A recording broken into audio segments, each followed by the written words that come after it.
त्यासाठी आपल्याला 2 टाळांमध्ये ज्यावेळेस आपण हरिपाठ म्हणतो, एखादा अभंग म्हणत असतो, त्यावेळेस सुद्धा जो आपण अभंग असं घेतलेला आहे की तो देवाची द्वारी उपाक्षण बरी तेने मुक्तिचारी साधलेला. मग त्यावेळेस आपण ज्यावेळेस हरिपाठामध्ये आपण हा अभंग म्हणतो किंवा भजनामध्ये, त्यावेळेस आपला टाळ कसा वाजला पाहिजे तर ते घेऊया. देवाची द्वारी उपाक्षण बरी साधलेला, हरिमुखे म्हणा हर्षे म्हणा पुण्याची गणना पूर्ण कर, आतुनी संसार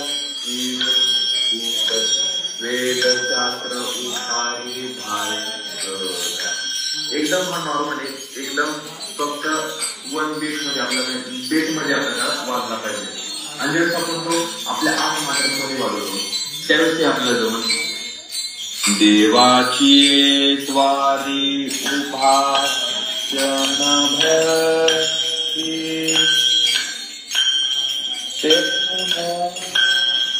सारी साधिया, सारी साधिया, तेने मुक्तिचारी साधिया,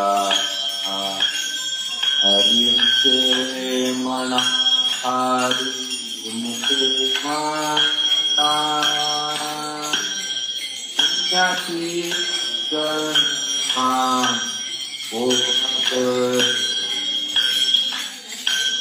पुण्याची गणना कोण करी,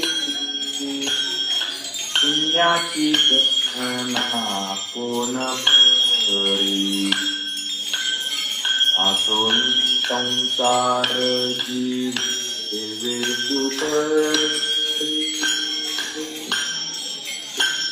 ह्याच्यामध्ये जर आपण पाहिलं तर आपण जे 8 मात्रे आहेत त्यावेळेस एक उतरणी येते जी शेवटी 4 ठोक्यांमध्ये येते.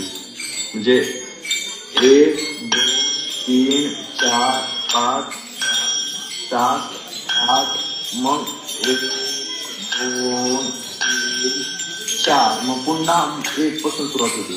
म्हणजे जी अभंगाचा जो शेवटचा उत्तरार्ध आहे म्हणजे दुसरा तुकडा येतो, मग त्या तो तुकडा आपण 3 वेळा म्हणून त्याची उतरणी करतो. ती उतरणी सुद्धा आपल्याला ध्यानात घ्यायची आहे. जर आपण पुन्हा एकदा म्हणू. आसोनी संसारी जीवे वेगू व्यक्त